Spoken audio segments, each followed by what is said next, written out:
92.7 big FM पर आप सभी का एक बार फिर से स्वागत है आपके चहीते शो अर्थ में, मेरे यानी सौरभ राज जैन के साथ। दोस्तों, आज हम बात करेंगे संसार का सत्य और सकारात्मक दृष्टिकोण पर। तो पहले बात संसार के सत्य पर।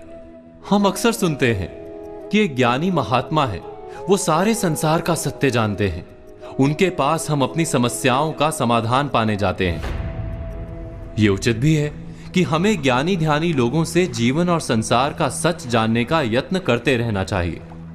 लेकिन क्या आपने कभी सोचा है कि संसार का समूचा सच आपके अपने सोचने और समझने पर निर्भर करता है। कोई ऐसी विद्या नहीं जिससे संसार में बिखरे सारे ज्ञान को कोई एक व्यक्ति समझ ले और हमको समझा दे। संसार का समूचा सच जानने का दावा करना एक प्रकार का मन बहलाव है। हमारी समस्या यह होती है कि हम अपने काम में आने वाले तथ्यों को ही संसार का सारा तथ्य या सत्य मान बैठते हैं। एक उदाहरण के लिए, हमें जिस नगर जाना होता है, हम उस तक जाने के ही रास्ते की खोज करते हैं। उस समय हम बाकी के नगरों का रास्ता नहीं खोजते। उस खास यात्रा के समय वो शहर ही हमारे जीवन का अंतिम और परम सत्य होता है। इसी तरह जब हम जीवन के किसी काल में किसी समस्या के समक्ष होते हैं, तब उस समस्या से पार पाना ही हमारा जीवन सत्य होता है। और उस समस्या से पार पाने का उपाय जो भी बता दे, वही हमारा गुरु बन जाता है। हम ये कभी नहीं सोचते कि उस ज्ञानी के पास संसार का सत्य है अथवा नहीं। इस पर और विचार करेंगे एक छोटे से ब्रेक के बाद, एक कहानी के जरिए। तब तक आप सुनिए 3 गाने। हम फिर लौटेंगे लेकर अर्थ, सिर्फ 92.7 बिग एफएम पर, मेरे यानी सौरभ राज जैन के साथ। दोस्तों, 92.7 बिग एफएम पर आप सभी का एक बार फिर से स्वागत है आपके चहीते शो अर्थ में, मेरे यानी सौरभ राज जैन के साथ। हम बात कर रहे हैं संसार के सत्य की। इस संसार के सत्य को समझने के लिए हम आपको एक कहानी सुनाते हैं। एक समय की बात है, महात्मा बुद्ध से उनके शिष्य आनंद ने प्रार्थना करते हुए उनसे संसार के सत्य को समझने का आग्रह किया। भगवान बुद्ध कुछ देर मौन रहे। वो सब उस समय जिस इमली के पेड़ के नीचे बैठे थे, उसकी डालियां बहुत नीचे तक, लगभग भूमि तक आ रही थी। वो पेड़ महाविशाल और घना था। आनंद उत्तर की प्रतीक्षा में मौन रहे। कुछ देर बाद महात्मा बुद्ध ने हाथ उठाकर उस महाविशाल इमली के पेड़ की एक छोटी सी टहनी से कुछ पत्तियां तोड़कर अपनी मुट्ठी में बंद कर लीं और आनंद से बोले, आनंद, ये महान वृक्ष संसार के समान है और मेरी मुट्ठी में बंद ये कुछ छोटी छोटी पत्तियां मेरा सांसारिक ज्ञान है। इस संसार को समझना किसी एक के बस की बात नहीं। इसे हम सबको हर पीढ़ी और हर युग में समझने का यत्न करना होगा। तुम अपने स्तर पर अपना प्रयत्न करते रहो। संसार को अपने अनुभव से जानने का यत्न करते रहो। जितना तुम स्वयं जानोगे, वही संसार का वास्तविक ज्ञान होगा। बाकी सब केवल उपदेश होता है। बुद्ध ने स्वीकार किया कि वे पूरे संसार का ज्ञान नहीं रखते, इसीलिए वे महात्मा और महान थे। हमें भी अपने अपने अनुभव से संसार का सत्य पाने के लिए प्रयत्न करते रहना होगा।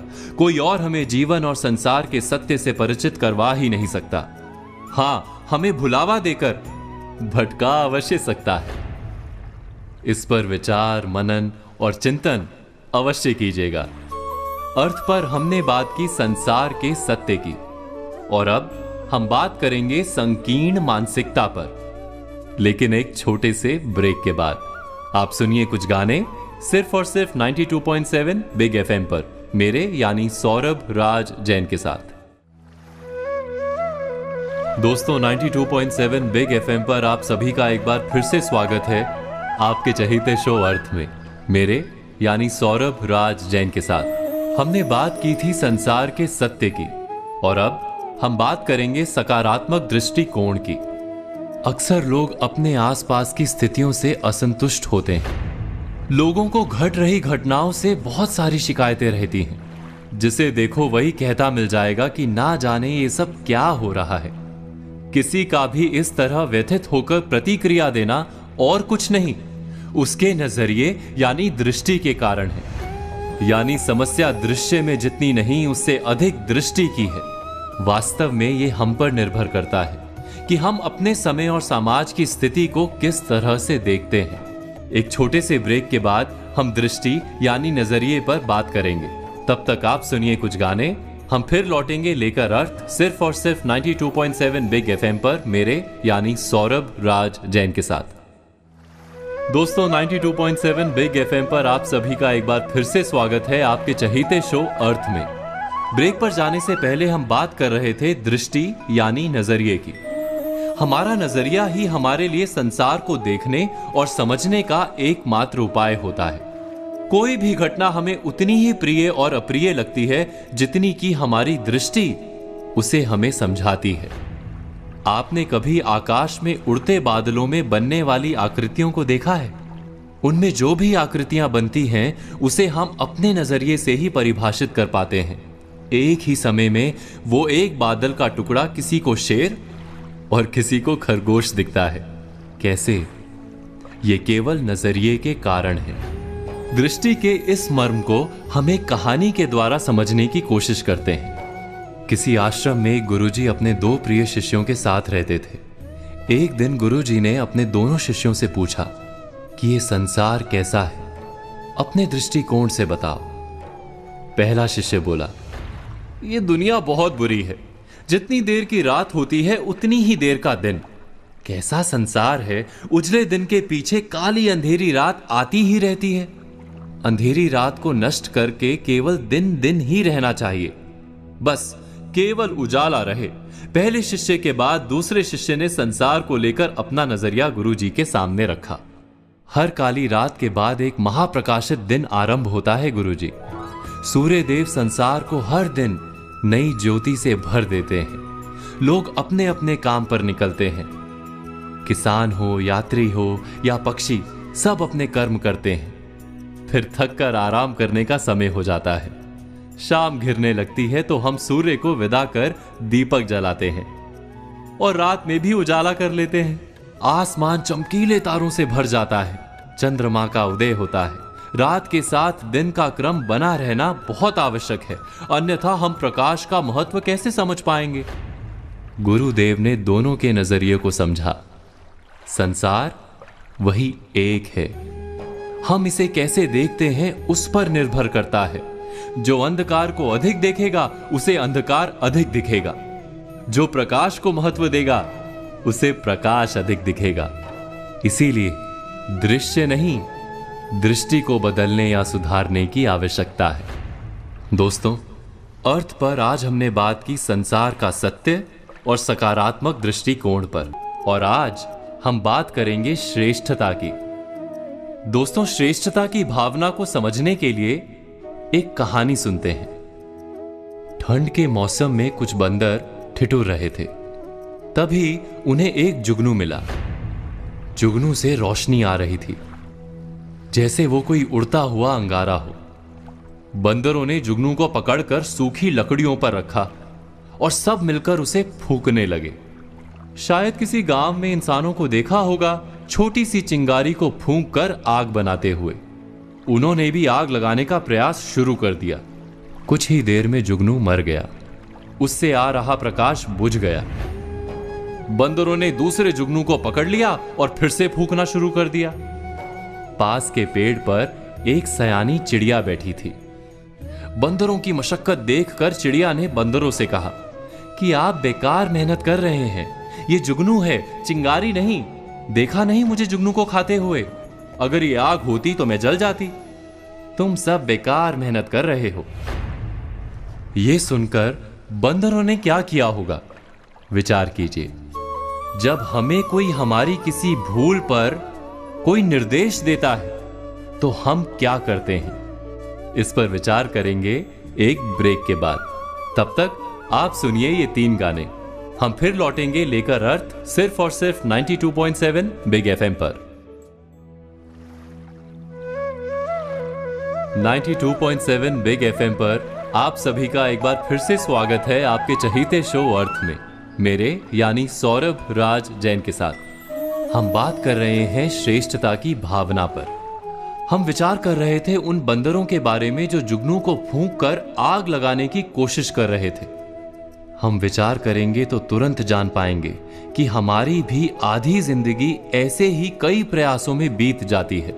कोई आईने में अपना मुख देखकर अभिनेता बनने निकल पड़ता है। जीवन बीत जाता है मगर सफलता नहीं मिलती। कोई व्यवसाय करने का स्वप्न लेकर जीता है, नौकरी नहीं करता और दरिद्र रह जाता है। कोई जुए में लाखों जीतने का स्वप्न लेकर चलता रहता है और जीवन नष्ट कर देता है। क्या हम सब आग की आशा में किसी ना किसी जुगनू को नहीं फूंक रहे?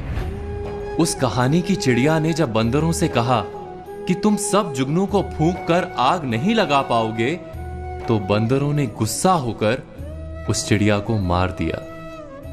हमें भी जब कोई कहता है कि हम जिस स्वप्न को लेकर चल रहे हैं वो मिथ्या है, तो हमारा प्रतिभाव क्या ऐसा ही नहीं होता? क्या सलाह देने वाले पर हम गुस्सा नहीं हो जाते? अब यह भी आश्चर्य है कि एक और हमें कहा जाता है मनुष्य जब कोई स्वप्न लेकर मेहनत करता है तो अवश्य सफल होता है। दूसरी ओर यह भी कहा जाता है कि सारे स्वप्न सफल नहीं होते। समय आने पर जुगनू और चिंगारी का भेद समझना आवश्यक है। इस दुविधा का उपाय क्या है? विचार करेंगे एक ब्रेक के बाद।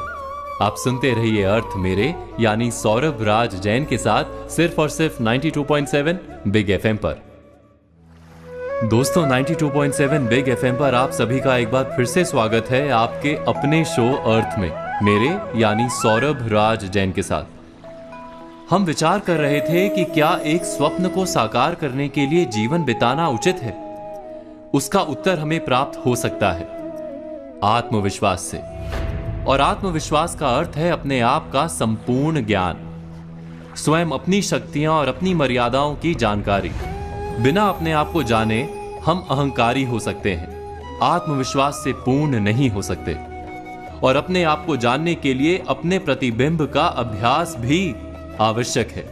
कहते हैं कि समाज से बड़ा कोई दर्पण नहीं, इसलिए समाज के आईने में दिखने वाले हमारे अक्स को देखना क्या जरूरी नहीं? विचार कीजिए।